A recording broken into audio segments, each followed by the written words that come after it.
नमस्कार and welcome back. एक तूफान है जो भारत की तरफ आ रहा है, कोऑर्डिनेटेड, रूथलेस, और ये आ रहा है सीधा इस देश को हिलाने के लिए और तोड़ने के लिए। आप जब चीज़ों की क्रोनोलॉजी देखेंगे आपको समझ आएगा कि क्या हो रहा है। सबसे पहले होता है कि नीट के पेपर लीक होते हैं, उसके बाद सीजीआई कॉल करते हैं, क्या बोलते हैं, यूथ को कॉकरोच बोल देते हैं और उसी दिन कॉकरोच जनता पार्टी बन जाती है। अब 3-4 दिनों के अंदर 20 मिलियन 2 करोड़ फॉलोअर उनके हो जाते हैं और 4-5 दिन के बाद एक भी फॉलोअर इंक्रीज नहीं होता, उल्टा डिक्रीज होना वो शुरू होता है। उसके बाद आप देखिए काफ़ी कुछ होता रहा।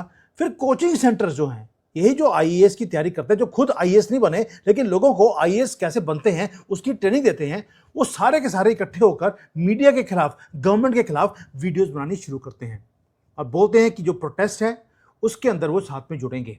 प्रोटेस्ट अनाउंस कर दिया गया जून 5 या 6 को, फर्क नहीं पड़ता। लेकिन जब अनाउंस किया गया, सोनम वांगचुक जैसे जो जो एंटी नेशनल्स हैं, चाइना से पैसे लेने वाले, वो ज्वाइन करते हैं उसको और उसके बाद आती है पॉलिटिकल पार्टीज की अनाउंसमेंट्स।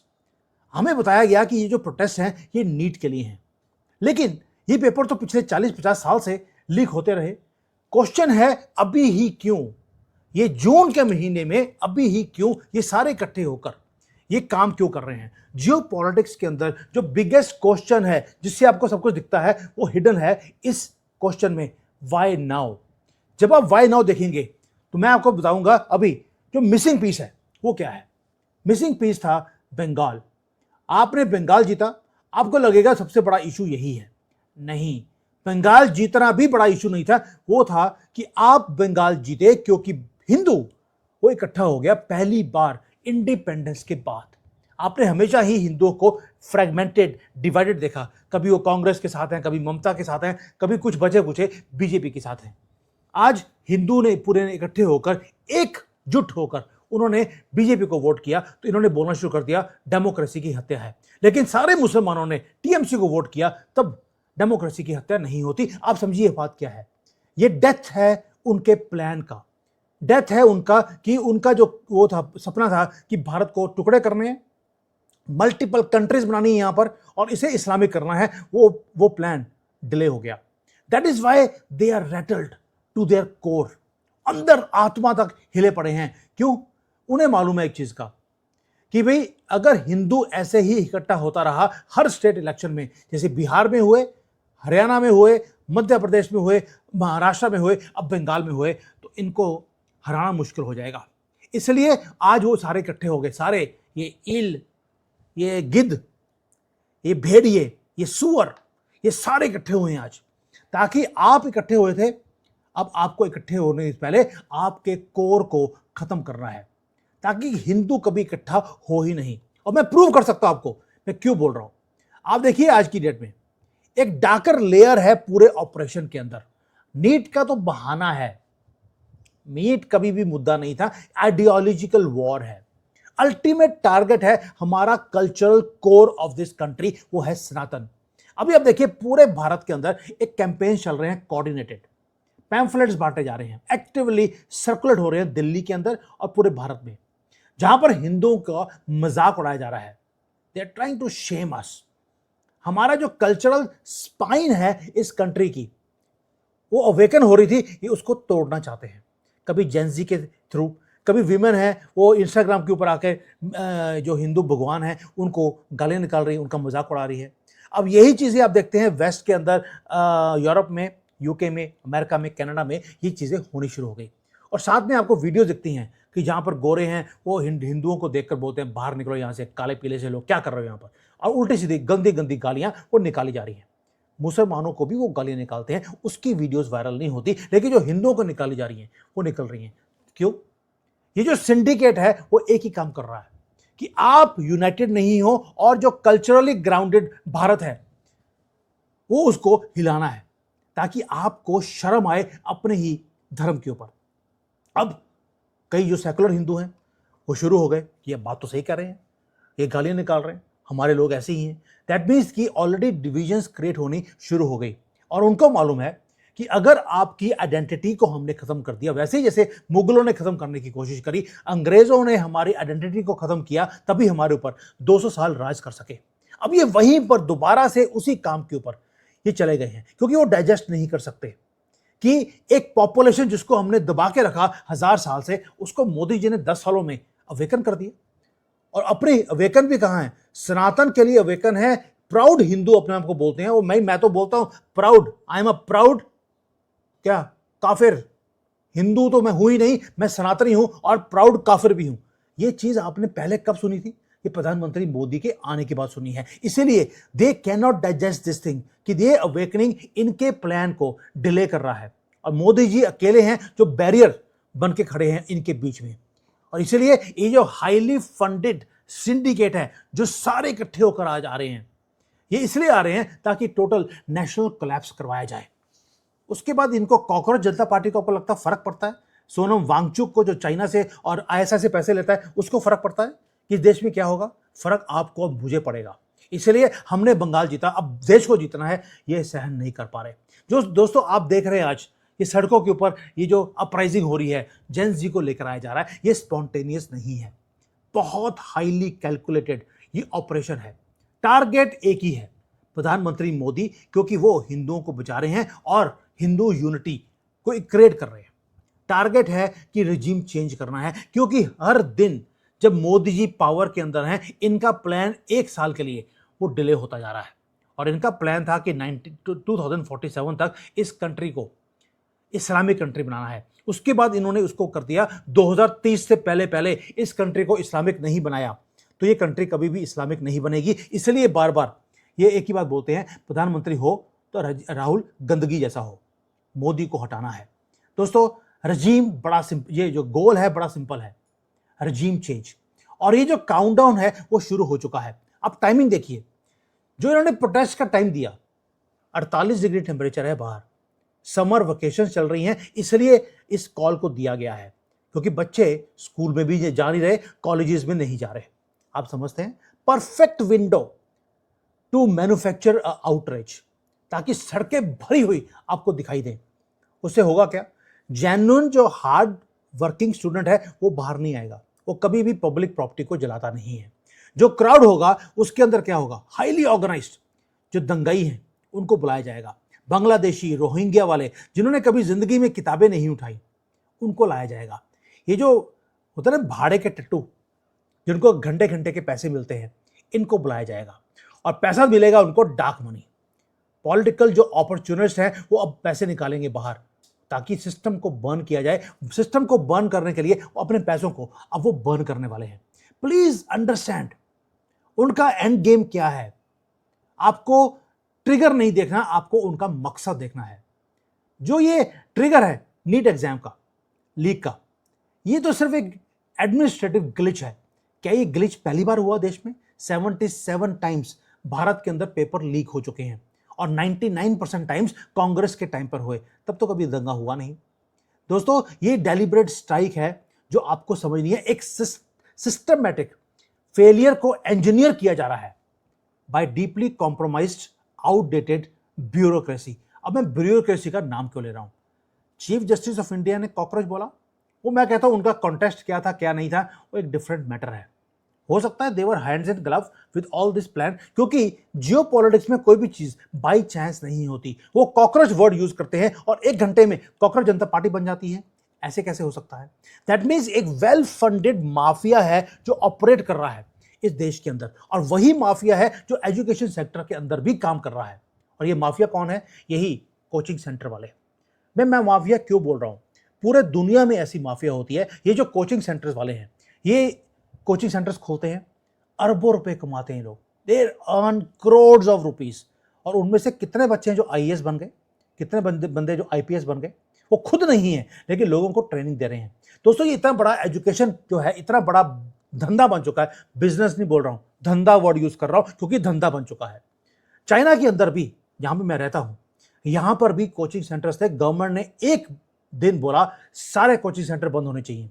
जो एजुकेशन मिलेगी वो स्कूल्स और कॉलेजेस में मिलेगी। अगर बाहर कोई पकड़ा गया उसकी किडनियां निकाल ली जाएगी। ओवरनाइट पूरा का पूरा जो एजुकेशन सिस्टम था उसको फ्री कर दिया गया कि ये बिजनेस नहीं है, ये हमारे कंट्री का फ्यूचर है। इमीडिएटली जो सारे बच्चे हैं वो पूरे कंट्री के साथ जो नेशनलिज्म है वो जाग गई। जब तक ये से काम हमारी गवर्नमेंट नहीं करेगी, इन जो कोचिंग सेंटर्स हैं इनको बंद नहीं करवाएगी, ये धांधली होती रहेगी, क्योंकि कोचिंग सेंटर वाले ही पैसे देकर पेपर लीक करवाते हैं, अपने बच्चों को पेपर देते हैं ताकि वो दिखाया जाए, देखिए जी हमारे कितने बच्चे हैं जो 90+ % लेकर आए हैं। दोस्तों इसलिए आज जो काम हो रहा है कि गवर्नमेंट अपना काम नहीं कर रही, तभी मिलियंस ऑफ स्टूडेंट्स राइटफुली वो फ्यूरियस हैं। मैं ये नहीं कह रहा हूं कि बच्चों का फ्यूचर खराब नहीं हो रहा, इस देश पे हो रहा है, वो फ्यूरियस है, गुस्सा है अंदर, वो भी सही है।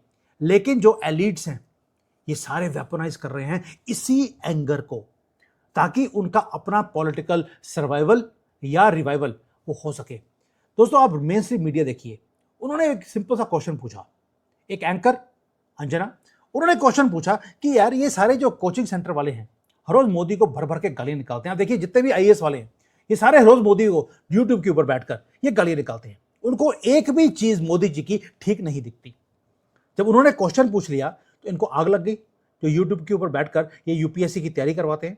मैं पहले बोल रहा हूं, जो खुद कभी यूपीएस पास नहीं किया लेकिन लोगों को ट्रेनिंग दे रहे हैं। दोस्तों आज अगर क्वेश्चन पूछा है तो इनको आग लग गई, लेकिन जब नॉर्वे में मोदी जी गए थे, एक पत्रकार ने मोदी जी से क्वेश्चन पूछने की कोशिश करी, कब? जब प्रेस कॉन्फ्रेंस थी ही नहीं, तो ये बोलने लग गए कि यार क्वेश्चन पूछा था, मोदी जी को जवाब देना चाहिए था। इसको बोलते हैं फ्री प्रेस। और वही प्रेस ने अगर भारत में इन यूट्यूबर्स को क्वेश्चन पूछ लिया तो बोलते हैं कि डेमोक्रेसी की हत्या हो गई है। ये 2 कौड़ी के न्यूज एंकर्स हमसे क्वेश्चन पूछेंगे, हम करोड़ों रुपए कमाने वाले, तुम्हारी औकात क्या है? 2-2 लाख 3-3 लाख रुपए महीने की सैलरी पे काम करते हो। बल्कि ये हालत है एरोगेंस की। जब कोई और करे, मोदी को क्वेश्चन पूछा गया तो डेमोक्रेसी की हत्या, डेमोक्रेसी है, और इनको क्वेश्चन पूछा गया तो डेमोक्रेसी की हत्या हो गई। अब आप समझ रहे हैं, classical distraction tactics, nothing else. इसके पीछे तथ्य कुछ भी नहीं है।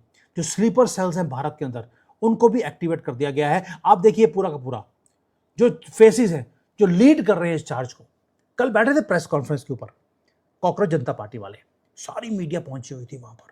सिंक्रोनाइज्ड मल्टी फ्रंट अटैक किया जा रहा है। जनता पार्टी एक तरफ से, सोनम वांगचुक दूसरी तरफ से, एनजीओज बीच में आ रहे हैं, पॉलिटिशियंस इकट्ठे होने शुरू हो गए। पूरे इस नेटवर्क को एक्टिवेट कर दिया गया है।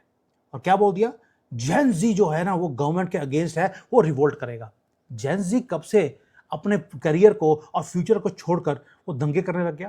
पहले वर्कर्स को नोएडा में दंगे करवाए और वहां पे पता लगा एक भी वहां पर वर्कर नहीं था, सारे के सारे बांग्लादेशी और रोहिंग्यास को पैसे देकर वहां पर पत्थरबाजी करने के लिए बुलाया गया था। जब खालिस्तान मूवमेंट देखी, ये किसान मूवमेंट देखा, तो किसान मूवमेंट में किसान कम और खालिस्तानी ज्यादा थे। कहां गए आज? एक बार डंडा लगाया, उसके बाद दोबारा से दिखे नहीं वो बॉर्डर के ऊपर। दोस्तों जब तक हमारी गवर्नमेंट स्ट्रॉन्ग स्टेप नहीं लेगी तब तक ये काम नहीं होगा। अब ये बोल क्या रहे हैं कि जी एजुकेशन मिनिस्टर को आपको हटाना है, तब हम एजुकेशन को बंद कर देंगे। आज ये एजुकेशन मिनिस्टर के लिए बोल रहे हैं, कल को वे होम मिनिस्ट्री के लिए बोलेंगे, उसके बाद ये बोलेंगे जी मोदी जी को हटाना है।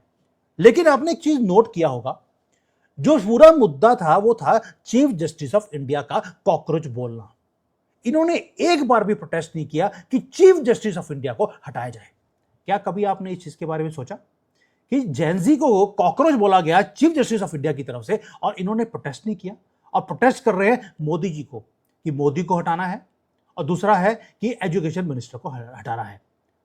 दोस्तों ये है प्लेबुक, और हमारी इंटेलिजेंस एजेंसीज बेवकूफ नहीं है। उन्हें मालूम है कि ये जो सारा कुछ किया जा रहा है कौन से फॉरेन कंट्रीज के लोग और सारे कौन सी ग्लोबल इंटेलिजेंस एजेंसीज कोऑर्डिनेट कर ये काम कर रही हैं। ऐसे नहीं है कि कॉकरोच जनता पार्टी में 70% बांग्लादेशी और पाकिस्तानी हैं उनके फॉलोअर्स, भारतीय है ही नहीं, और बाकी के फॉरेन में बैठे हैं।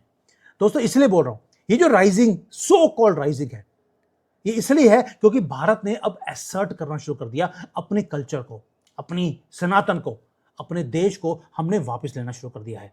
इसलिए ये उस मोमेंटम को ये तोड़ना चाहते हैं। आपके दिमाग में 2 ही चीजें डाल के जा रहा हूं एंड में। ये जो यूट्यूबर्स हैं सारे के सारे जो आईएएस की तैयारी करवाते हैं, आज ये सारे इकट्ठे हो गए एक क्वेश्चन पूछने पर, और उसके बाद चीफ जस्टिस के ऊपर इन्होंने कभी भी तंज नहीं कसा। मैं कसता हूं हर रोज, अगर मुझे नोटिस आएगा मैं भुगतूंगा। ये क्यों नहीं करते? क्योंकि ये सारे हैंड्स इन ग्लव हैं।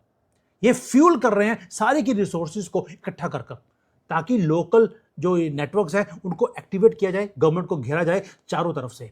केओस क्रिएट किया जाए पूरा का पूरा कंट्री के अंदर एजुकेशन सिस्टम के थ्रू, और एक आउटरीच आए सड़कों के ऊपर। दोस्तों ये ट्विस्ट है पूरी पूरी गेम का। और जो जो कंट्री का मीडिया है वो डिवाइडेड है, आधा कंट्री उनके साथ है, आधा नहीं है। अब ये एक रीसेट है जो हमें करना पड़ेगा। ऐसा नहीं है ये तो प्रॉब्लम हो गया जो मैंने बता दिया, प्रॉब्लम का सॉल्यूशन भी बताया है। आपको हार्ड स्टेप लेना पड़ेगा। ये सारे सो कॉल्ड जो कोचिंग सेंटर्स हैं ये बंद करवाने पड़ेंगे आपको। एक नोटिफिकेशन कि आज से कोई भी कोचिंग सेंटर नहीं चलेगा। Why not? और कोचिंग अगर देनी है आप स्कूलों में, कॉलेजेस में, क्या आप कोचिंग नहीं दिला सकते? भाई मैंने एक कैलकुलेशन किया है, हर साल हमारे जो बच्चे 10 लाख बच्चा भारत से बाहर पढ़ने जाता है। हमारा जो खर्चा है वो 65,000 करोड़ रुपए का है, जो हर साल बच्चे बाहर फीस देते हैं फॉरेन की यूनिवर्सिटीज को। क्या वो 65,000 करोड़ रुपए हम अपनी यूनिवर्सिटीज और कॉलेजेस में अपग्रेड करने में नहीं लगा सकते थे, जो हमारा पैसा बाहर जा रहा है? और इतने पैसे में हम पूरे के पूरे सिस्टम को अपग्रेड भी कर सकते हैं और कंट्रोल भी कर सकते हैं।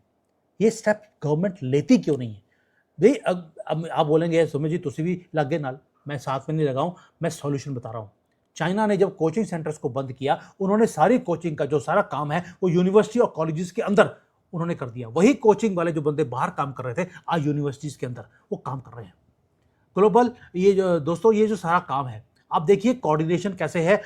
ग्लोबल इन्फ्लेशन बढ़ता जा रहा है, वॉलेटाइल बॉर्डर्स होते जा रहे हैं, मिडिल ईस्ट के अंदर क्राइसिस है, और घर के अंदर ये सारे दुश्मन इकट्ठे होकर यहां पर एक डेंजरस गेम खेल रहे हैं। आप देखिए एक्सटर्नली एंड इंटरनली हमें घेरा गया है, और ब्यूरोक्रेसी उनको सपोर्ट कर रही है, हमारी गवर्नमेंट को नहीं।